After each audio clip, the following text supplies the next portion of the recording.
AfroTales Podcast is a part of the Connected Podcast Network.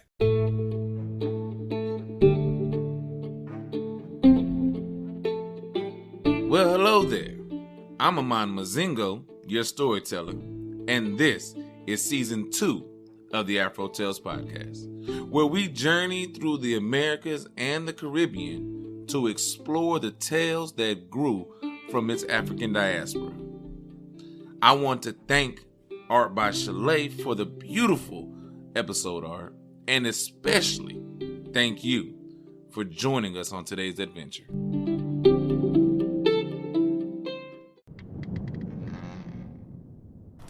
Chef. Yes, Cleo.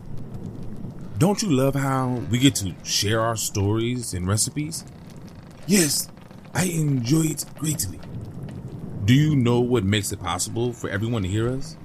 Yes, Cleo. Our voices, obviously. True, but it's also Anchor, a hosting platform that distributes the podcast to places like Spotify, Apple Podcasts, and others. Oh, yes. And isn't everything needed to make a podcast in one place? That's correct. And the best thing of all, Chef, it's free. Free, you say? Free. And all I had to do is download the Anchor app or go to anchor.fm to get started.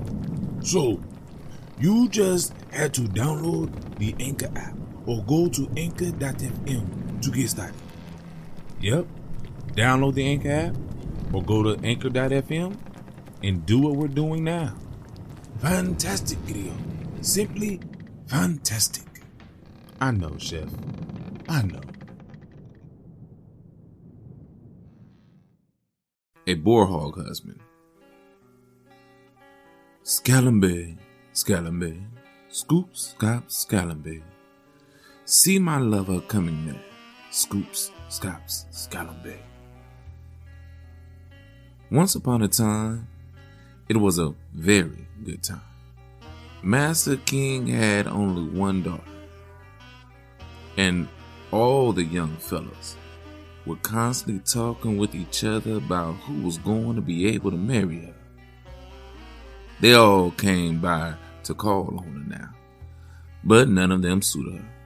Each time one would come, her father would say, "Now, this is the one." But she kept saying, No, Daddy. This fellow here, I don't like him." Or, "No, Mommy, this one really doesn't please me." But the last one to come along was a handsome young fella, and she fell in love with him right away.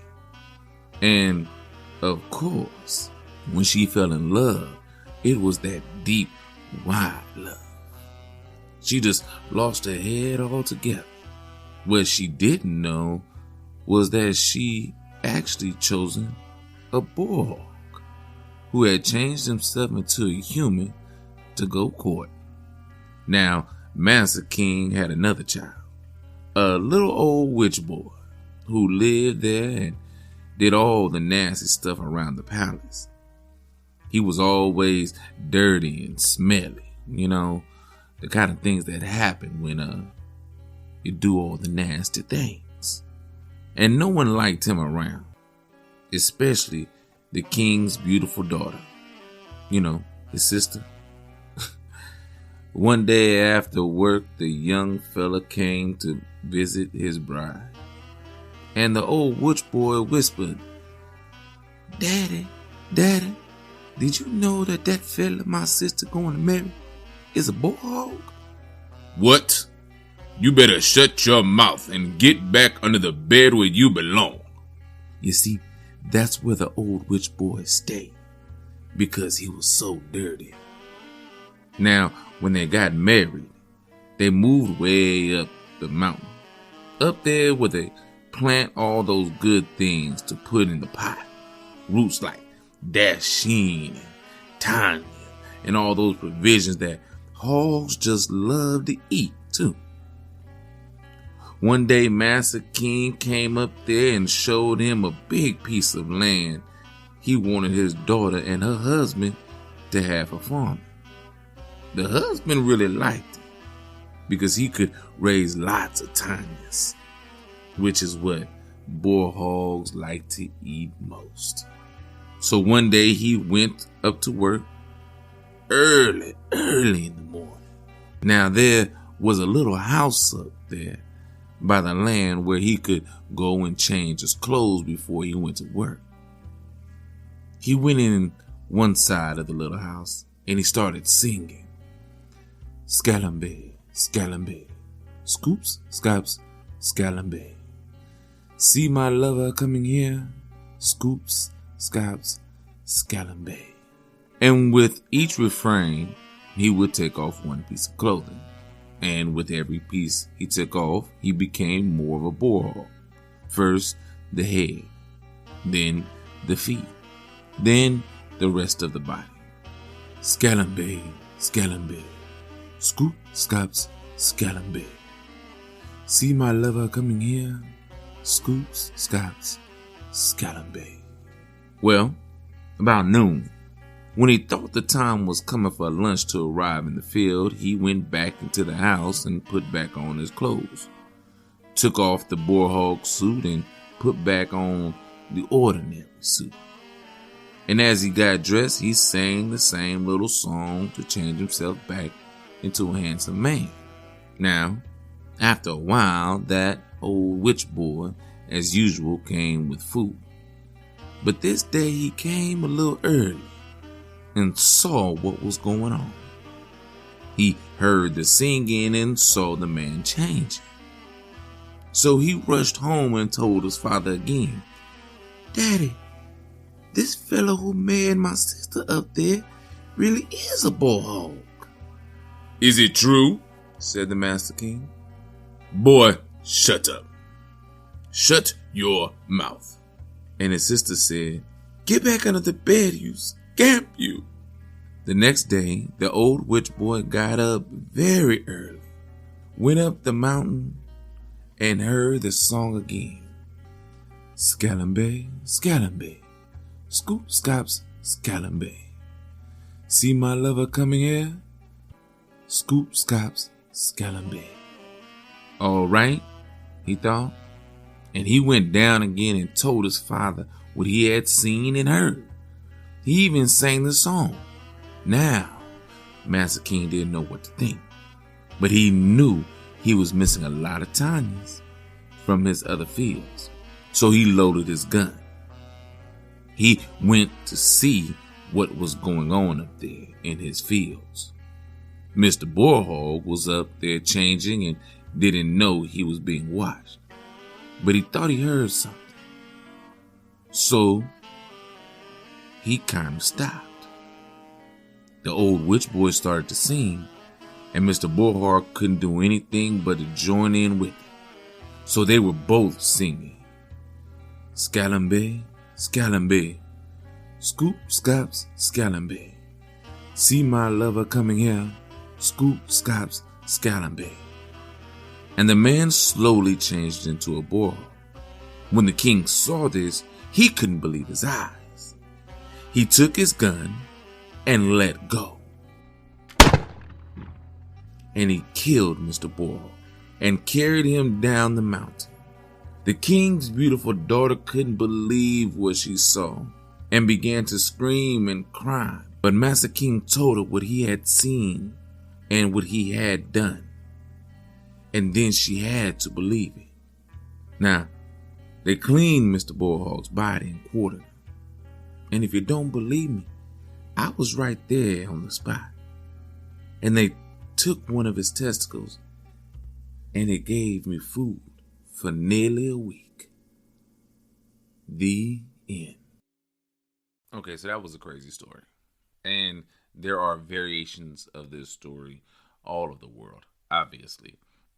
This story comes way back from the British Caribbean. You know, St. Vincent was owned by Great Britain at one point in time. So, you know, you'll find older versions of this story probably back in Great Britain. But this story is also said to be actual history. That ending, you know, when they say I was there, supposedly there was actually somebody there that heard and saw everything that happened. We don't know, right? We'll never know for a fact because it's really a fairy tale type story, right? Isn't it? You have the age-old fairy tale beginning with once upon a time. Bam. Fairy tale, right? But transformation, a boarhog turned into human turned into an animal, the transformation tale, that's fairy tale in its finest, right? Think of people like Beauty and the Beast. Disney has done this like crazy. It's interesting to think that this was a boarhog. And if you don't know what a boarhog is, a wild hog, a wild pig.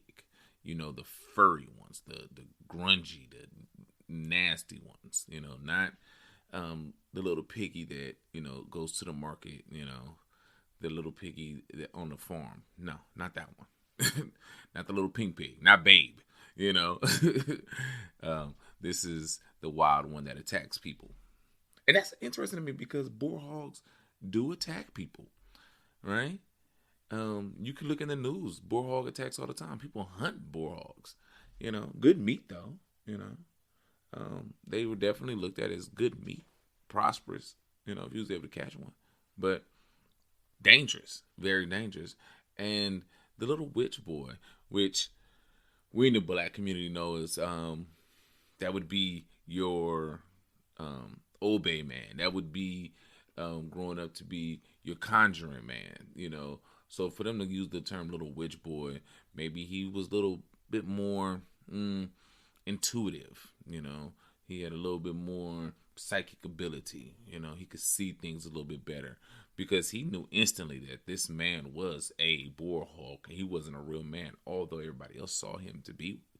So, you have that aspect of it. But imagine laying up with that.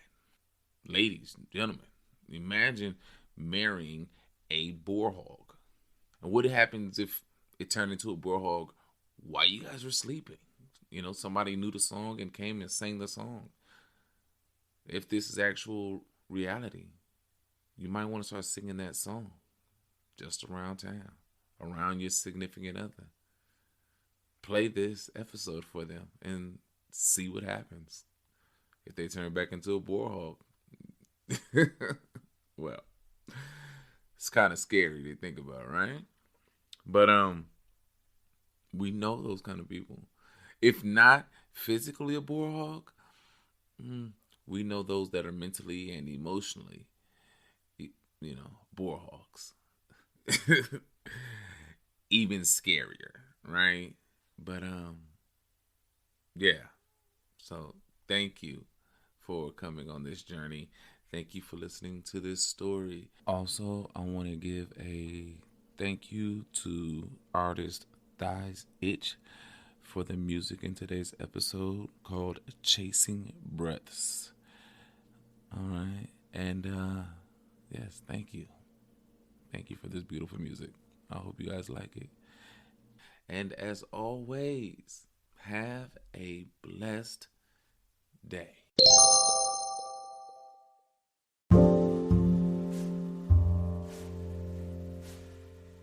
This is your AfroTales recipe of the week.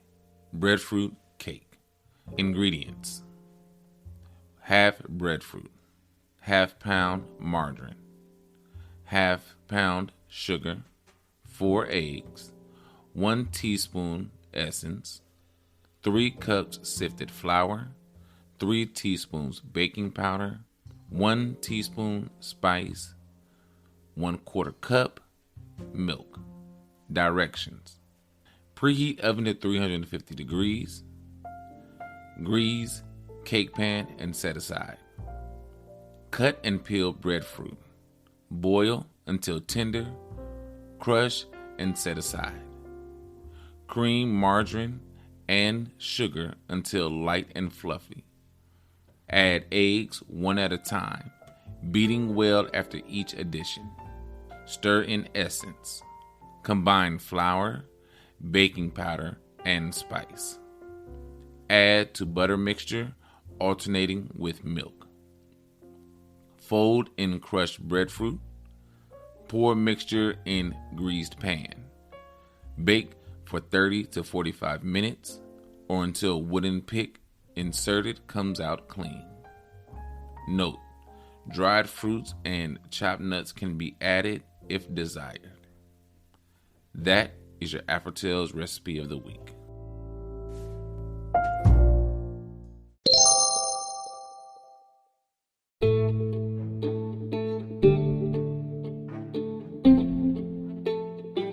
Thank you again for your time. Thank you for supporting and sharing this podcast with your family and friends. You can always find AfroTales Podcast on Anchor, Spotify, or wherever you listen to podcasts. If you want to leave me a message or a tweet, I can be found on Twitter at AfroTalesCast, on Instagram and Facebook at AfroTalesPodcast, and now on Coffee at coffee.com/AfroTales Podcast, where you can financially support me for the price of one small cup of coffee. However you support, I thank you and I appreciate it always. So until next time, have a great day.